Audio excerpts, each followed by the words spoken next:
truck, boy.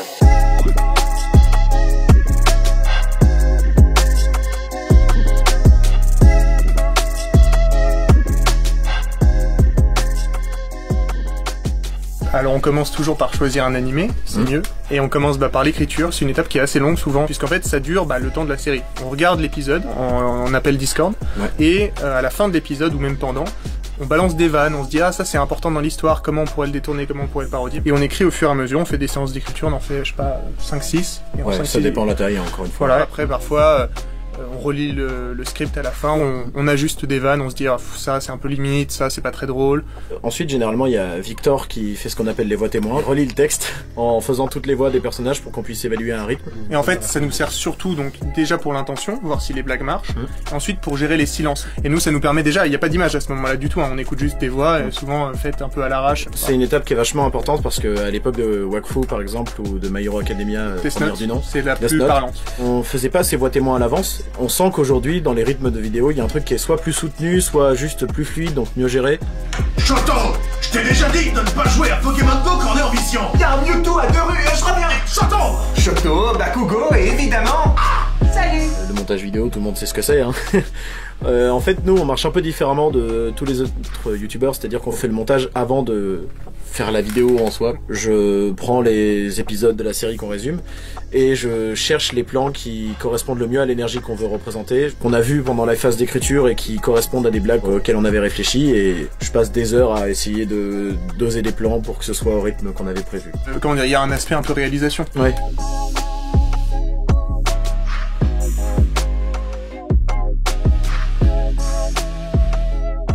Tu avais passé combien de temps sur le sound design pour celui-là? J'ai dû passer une petite dizaine d'heures. Je fais tous les bruitages de la vidéo, et avec Maxime, on choisit les musiques. Donc soit pour appuyer une vanne, soit pour mettre une ambiance, pour dynamiser en fait. Je sais pas, un pouvoir de glace avec plein d'effets, plein de trucs, faut penser, la glace fait un peu de fumée, alors un bruit de fumée, puis un bruit de glace, j'en ai pas. Le cuir par exemple, ça fait un bruit un peu craquant comme de la glace, ou des choses comme ça. Et donc on construit des sons et je les place sur la vidéo. C'est un vrai métier de bruiteur en fait. Voilà, après bon, je le fais pas aussi bien qu'un bruiteur professionnel, et moi je n'enregistre pas de son, c'est très rare que je fasse les sons moi-même. Mais ouais, c'est sound designer. Actualité maintenant, 26 jours depuis la mise en orbite du Pokémon légendaire des Wix. C'est ça. Des stress. La deuxième épreuve consiste en une simulation d'agression de rue. Vous poursuivrez les gens ayant le plus de points pour les leur voler. Qu'est-ce que ça a à voir avec la vie de super-héros? Viendra un moment où tu en auras marre de manger des pâtes. Et à ce moment-là, tu seras bien heureux de savoir arracher les sacs des grand-mères. Très bien. Je suis compositeur de musique de film. J'ai créé Studio Capital, qui est un studio de post-prod, et maintenant, aujourd'hui, surtout du doublage. On a décidé un petit peu plus récemment, en 2014, de créer un organisme de formation pour transmettre un petit peu tout ce que les professionnels d'ici savent faire. C'est l'école de théâtre où on était l'année dernière qui a lancé des cours de doublage, et la directrice de l'école a parlé de nous à Stéphane, qui est le directeur de Studio Capital. J'avais déjà entendu parler de deux gars qui étaient super passionnés de doublage. Et avec ma fille, qui est ado, on avait bien rigolé sur pain au chocolat et chocolatine. Et il n'a pas tari d'éloge, alors nous, on a laissé faire pendant... On a laissé dire comme des gros enfoirés. Et juste après on a fait, mais c'est nous. Et il a fait, ah, vous pouvez les recorder. Je trouve ça tellement fantastique d'avoir des gens qui ont cette passion, cette énergie. Moi, je n'arrête pas de répéter aux gens qui viennent ici en formation. Il faut d'une part devenir excellent dans son domaine d'activité, mais il faut aussi tout le relationnel, toute cette énergie de rencontrer des gens, de se faire connaître, etc. Donc je trouve assez exceptionnel d'avoir des gens comme ça qui invitent des comédiens pour faire des tournements. C'est essentiel. Donc de voir ça, ça me réjouit. C'est un modèle pour les autres, je pense. Donc un retour très positif. Retour très positif, oui, on les aime beaucoup. Oui, c'est ce que disait mon ex. C'est ce que disait mon ex. Tes combats à mort en 1v1 complètement déséquilibrés. Ouais, je force. Elle est pas mal. Tu trouves? Elle est pas mal, ouais. Ouais, je trouve que je me force beaucoup. Enfin... T'as vu la tête du truc? Le truc qui est bizarre, c'est qu'à 14 ans, il tient des rôles de mec burné de 47. C'est vrai. Oui, bon, ouais. Vous aviez dit que c'était des matchs amicaux.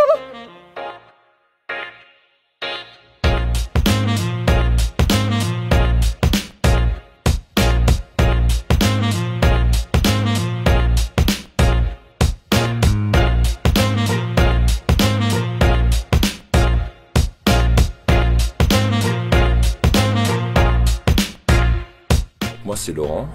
J'ai un peu plus que 20 ans. Un peu moins de 40, j'en ai 32. Je m'appelle Salomé et j'ai 20 ans. Le doublage, du coup, au cours Périmonie, la directrice a proposé des cours de doublage. Toi, c'est là que t'es revenu en mode je vais faire du doublage. Voilà. Et moi, qui connaissais rien, je me suis dit et c'est quoi? Dans le cours, il y avait Maxime et Victor qui étaient en 2e année au cours Périmonie. Et c'est là qu'on s'est rencontrés. Et là ils se sont dit ah ouais peut-être qu'elle va pouvoir faire des trucs sympas, parler avec sa voix et tout, pourquoi pas, viens on fait des parodies. Et voilà. Parce que le doublage c'est ça, c'est hyper simple en fait. C'est parler avec sa voix et faire des trucs. Pour la faire courte, j'ai fait d'autres études avant, j'ai toujours fait pas mal de théâtre, impro, tout ça, notamment durant mes études précédentes, études de commerce. Donc j'ai fait l'école Jean Périmonie qu'on m'avait recommandé. Donc j'ai fait moi les 3 ans, l'idée saugrenue de passer en 2e année ne m'est pas venue à l'esprit, je suis désolé. Et donc c'est durant ces cours que moi aussi j'ai rencontré Maxime et Victor qui m'ont dit viens t'en jette sérieusement et on adore ta coiffure. Les vidéos, elles sont entre guillemets de nous dans le sens où c'est nous qui les écrivons, mais là-dessus l'interprétation, elle y joue énormément. Tout ce qui fait que les vidéos sont drôles, c'est le fait qu'il y ait des comédiens doués qui sont là. La vidéo, on la connaît par cœur déjà à ce moment-là. On a entendu nos voix à nous faire les blagues pendant 60 Du coup, les blagues souvent elles marchent plus sur nous d'ailleurs. Quand on les réentend par d'autres comédiens en studio, c'est trop bien quoi. C'est là la meilleure étape. C'est là qu'on se marre, c'est là que la vidéo se fait en fait. C'est là qu'on se dit que finalement ça valait le coup de travailler et de faire des numéros. Ouais, c'est ça. Niveau écriture, parfois ils me demandent un peu, mais ils font quand même un sacré boulot tous les deux. On commence à se connaître, donc du coup on est un peu en phase maintenant.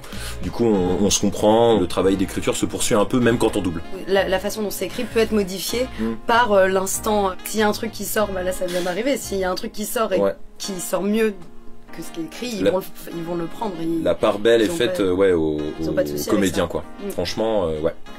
Izuku, fais attention au type à la gueule de junkie. Quoi qu'il arrive et quoi qu'il dise, il ne faut surtout pas que tu lui répondes. Ouba? Shoto, il va falloir que t'arrêtes avec tes conneries. De quoi est-ce que tu parles? Je sais pas, peut-être de ta crise d'adolescence. Traite-moi des mots, t'entier. Non mais tu t'es vu? T'as une coupe de rappeur américain, ton personnage est super edgy, et en plus t'as la même voix que Levi. I'm like bitch, who is your man? Quoi?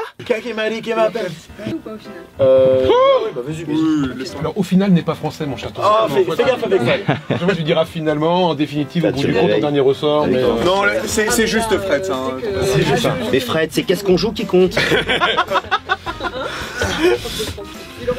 Je déteste la jeunesse. Moi, la première rencontre, je crois que c'était moi, je dirais, au Studio Capital. Oui. Vous étiez là, comme des pauvres merdes sur le canapé, en train d'attendre, en disant il y a bien une vedette qui va nous regarder à un moment. Ah, Soutrelle c'est vrai. Bon, c'est peut-être un peu exagéré. Non. Mais non, je me souviens très bien. Et puis pour ceux qui, parce que c'est ça qui est très très mignon. Quand on a fait la première vidéo sur Code Geass, c'est de voir les commentaires en dessous. Ah, vous avez trouvé le vrai machin. Vous avez, oh là là, vous avez des contacts, vous avez des trucs. Mais comment vous avez fait? Ben ils m'ont demandé.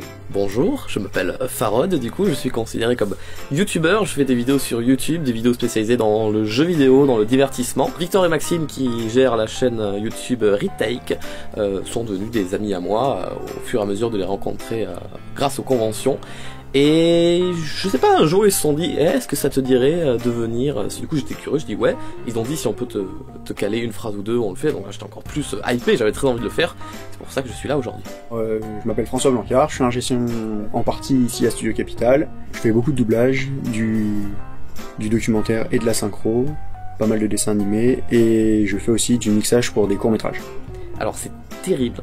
J'ai pensé que c'était terrible, c'est trop dur en fait. On a tellement l'impression que c'est à la portée de tout le monde, que n'importe qui peut le faire, qu'il faut juste parler fort, changer un peu sa voix. Et en fait, déjà t'as des pros à côté de toi, ils passent comme ça, ils font leurs 15 phrases en 2 secondes, et tu te dis, ah bah facile, je le fais aussi. Dis où le nouveau là? On te voit beaucoup, on t'entend pas des masses, va faire un essai. Ouais, ok, d'accord.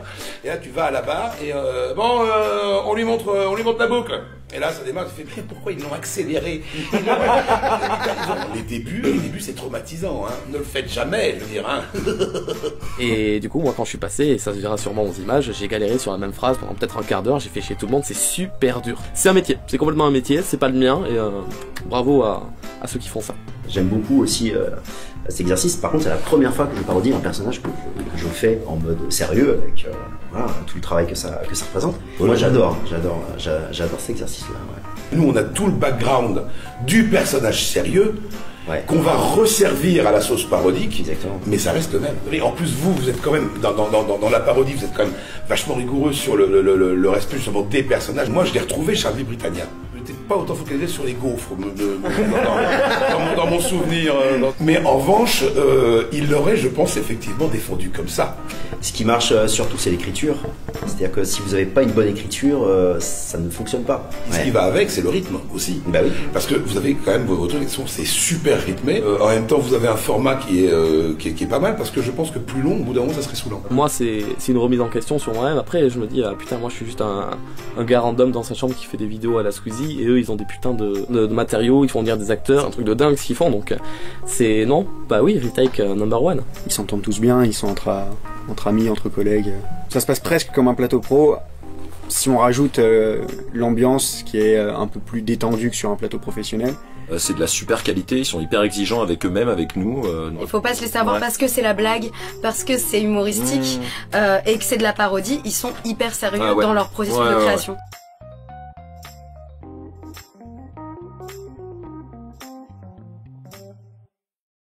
Et puis c'est quoi ton alter? Je copie ce qu'il y a de mieux chez les autres. Je copie ce qu'il y a de mieux chez les autres. Pas du tout. Je copie ce qu'il y a de mieux chez les autres. Je copie ce qu'il y a de mieux chez les autres. Ah, t'es youtubeur francophone en fait. Je comprends pas, j'y suis allé mollo pourtant. C'est l'œuvre de Stein. Ses pouvoirs sont redoutables. Sac à merde. On peut avoir envie de faire du doublage pour deux raisons très différentes. Soit parce que on est passionné par le doublage et qu'on adore faire ça, et auquel cas on peut tout à fait apprendre le doublage comme on apprend, comme on prend des cours de piano sans vouloir devenir pianiste de concert. Donc ça c'est une première chose, c'est-à-dire que les gens qui ont envie de faire du doublage peuvent le faire pour leur plaisir, et on a des formateurs spécialisés qui permettent de faire ça. Maintenant, pour devenir professionnel de doublage, la première chose que je dois dire à tous ceux qui se lancent là-dedans, c'est qu'un comédien de doublage, c'est avant tout un comédien. Alors comédien voix, ça n'existe pas. Exactement. On dit comédien tout court. Et comédien, ça comprend le théâtre, le cinéma, et tous les métiers de la voix. Et les métiers de la voix, il y en a un nombre absolument invraisemblable, parce qu'il y a la narration, il y a la voice-over, il y a le doublage, il y a le livre audio, il y a la pub, il y a les spots, la promo, les bandes annonces. Après, le doublage, c'est une technique qui s'ajoute par-dessus. Mais clairement, les meilleurs doubleurs, c'est les meilleurs comédiens tout court. Et ça, c'est la plus grosse erreur qu'on trouve dans le grand public, entre guillemets. C'est que beaucoup de gens pensent que c'est des voix. Et c'est pas des voix, c'est du jeu de comédien. Alors là, je m'adresse directement aux gens qui regardent. Vouloir faire du doublage sans avoir fait une école de théâtre, c'est comme vouloir être chef d'orchestre sans connaître le solfège, ou être architecte sans connaître les matériaux de construction. C'est à l'école de théâtre qu'on va apprendre à jouer, tout simplement. Nous, à Studio Capital, on a pris un parti pris qui nous différencie des autres organismes de formation, c'est qu'on fait pas le doublage sous forme de stage. On fait le doublage sous forme de cours. C'est-à-dire qu'il y a quelques heures par semaine et ça s'étale dans la durée. L'apprentissage du doublage, c'est quelque chose qui doit s'imprégner petit à petit. Il doit y avoir des déclics qui se mettent en place, un petit peu à la façon d'un musicien, c'est-à-dire un pianiste, il va pas faire une semaine de gamme et puis ne plus jouer pendant le reste de l'année. C'est un peu le même principe. Et puis aussi de le faire dans des studios professionnels, donc d'être avec les mêmes programmes et dans les mêmes conditions que les professionnels qui enregistrent pour toutes les chaînes. Choto, je t'ai déjà dit de pas jouer à Pokémon Go quand on est en mission. Choto, qu'est-ce que tu fais? Choto! Te voilà, mon poussin. Tu es qualifié, je suis fier de toi. Tu as été flamboyant, tes ennemis ont fait long feu. Merci, papa. Tu as vraiment été chaud comme la braise. Oui. Bouillant. Oui. Dans le feu de l'action, tu... Papa, s'il te plaît. Ah, il faut le dire, t'étais sexuellement au zénith. Papa! Au zénith! Votre vidéo ne respecte pas les règles de la communauté! Le maître Dolmite doit être un sacré personnage. Il a formé le plus grand des super-héros après tout. C'est toi mon lapin? C'est vous, Gantorino? C'est moi, prêt à passer à l'entraînement. Oui.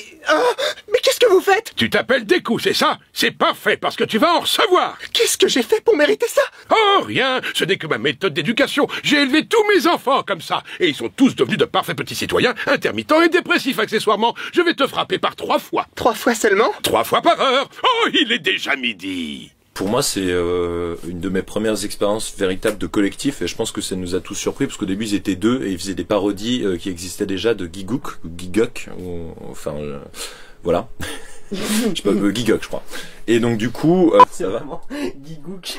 Gigook, ouais, Gigook, Gigok, de même que je sais pas si on dit Boukak ou Boukake, tu vois. Mais, pour moi, c'est du même acabit, quoi, tu vois. Mais c'est une question de prononciation, Gaël.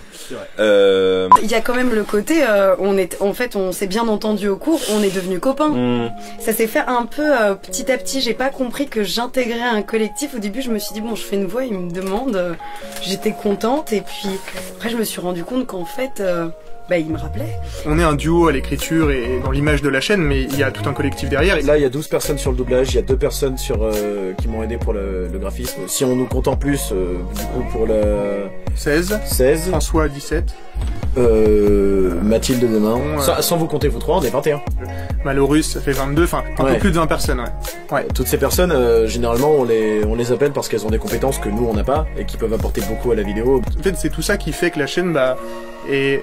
on espère agréable à regarder. Notamment Malorus, elle m'a aidé pour l'incrustation de Pokémon Go, et c'est d'une justesse que je pouvais pas atteindre avec mes maigres capacités. On apprend tous ensemble, c'est une bonne petite famille, on apprend tous ensemble. La finalité que je vois avec la chaîne, c'est d'arriver dans le doublage professionnel avec tout le monde, quoi.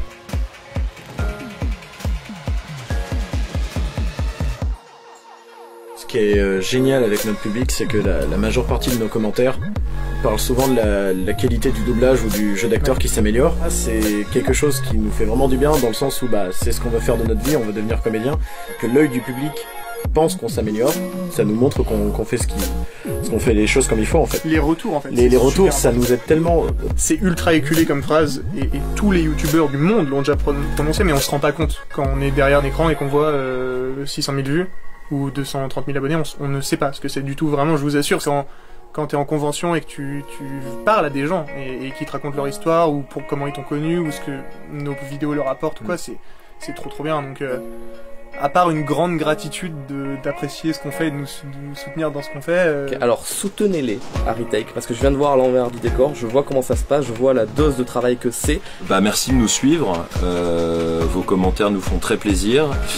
Ça nous booste, ça nous booste à fond, quoi. Voilà. Elle est un peu sous coke H24, mais sinon c'est cool. J'ai pas le droit de dire coke, non.